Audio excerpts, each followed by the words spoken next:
ऊर्जा मंत्री चंद्रशेखर बावनकुळे हे अडचणीत आले। चंद्रशेखर बावनकुळेंवर घोटाळ्याचा आरोप जो आहे तो करण्यात आला। त्यांच्या बावनकुळेंच्या जगदंबा कन्स्ट्रक्शनला त्यांनी कंत्राट दिल्याचा हा आरोप आहे। 20 कोटींचं रस्ते बांधकामाचं कंत्राट जगदंबा कन्स्ट्रक्शनला चंद्रशेखर बावनकुळे यांनी दिलं होतं आणि त्यांची कंपनी आणि कंत्राटासाठी संबंधित विभागावर दबाव आणल्याचा आरोप जो आहे तो त्यांच्यावर आहे। सामाजिक कार्यकर्ते किशोर चौधरी यांनी हा आरोप केलाय। कोराडी औष्णिक विद्युत प्रकल्पग्रस्तांचं प्रमाणपत्र त्यांनी मिळवलं। बावनकुळेंवर भाऊ बहिणी आणि पत्नीला प्रकल्पग्रस्त दाखवल्याचा आरोप जो आहे तो चौधरी यांनी केलाय। प्रकल्पग्रस्त दाखवलेले घर दुसऱ्या व्यक्तीच्याच नावे असल्याचं आता समोर आलंय। ऊर्जा मंत्री चंद्रशेखर बावनकुळे अडचणीत येण्याची शक्यता आहे। बावनकुळे यांनी पदाचा आणि सत्तेचा वापर करून भ्रष्टाचार केल्याचा आरोप होतोय। सामाजिक कार्यकर्ते किशोर चौधरींनी हा आरोप केलाय। किशोर चौधरींनी बावनकुळेंवर 2 प्रकरणात भ्रष्टाचार केल्याचा आरोप केलाय। एक म्हणजे बावनकुळे यांनी स्वतःच्या जगदंबा कन्स्ट्रक्शन कंपनीला 20 कोटी रुपयांचं रस्ते बांधकामाचं कंत्राट मिळवून दिलंय।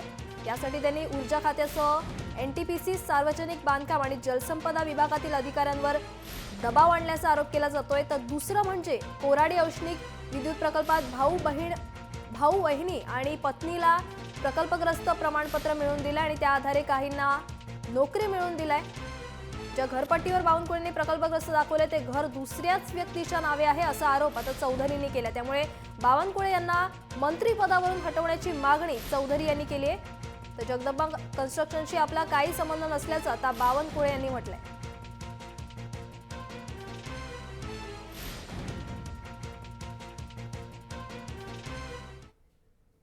याच संदर्भात ऊर्जा मंत्री बावनकुळे आणि सामाजिक कार्यकर्ते किशोर तिवारींची यांची प्रतिक्रिया आम्ही जाणून घेतली। पाहूयात ते काय म्हणाले।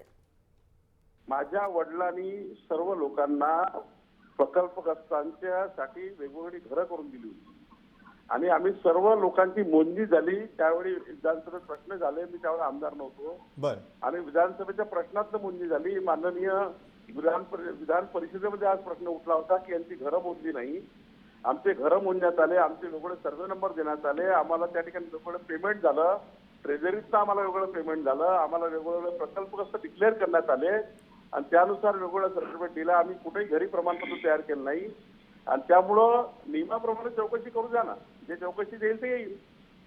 आणि पत्रकराव कदम साहेबांनी माजी मंत्री जे पुनर्वसूल त्यांनी चौकशी केली आहे प्रकरणाची।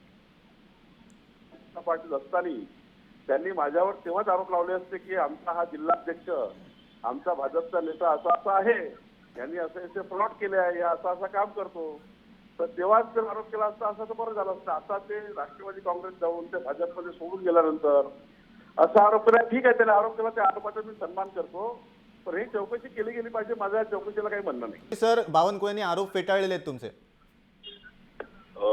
आरोप पूर्णपणे खरे आणि सत्य आहेत। त्या संबंधात सर्व कागदपत्र माझ्याकडे उपलब्ध आहेत। बावनकुळे साहेबांनी जे वाटणी पत्र सादर केले ते वाटणी पत्रच मुळामध्ये खोटे आहे।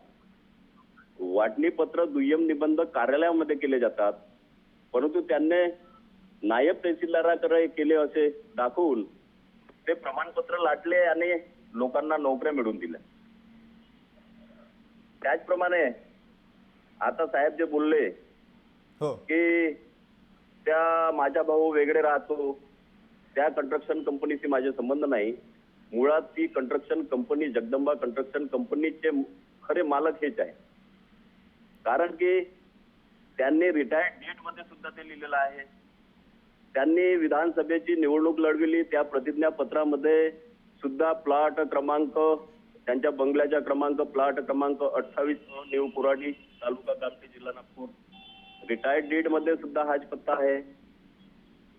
जगदंबा कंस्ट्रक्शन कंपनीला जे 20 कोटीचे कामे मिळाले त्याच्यावर सुद्धा, त्या वर्क ऑर्डरवर सुद्धा 5 वर्क, एक नव्हे तर 5 वर्क ऑर्डरवर तोच पत्ता आहे।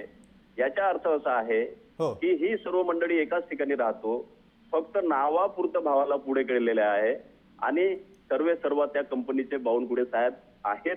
हा सर्व पुरावा माझ्याकडे आहे, हे मी आपल्या सर्वांना सांगू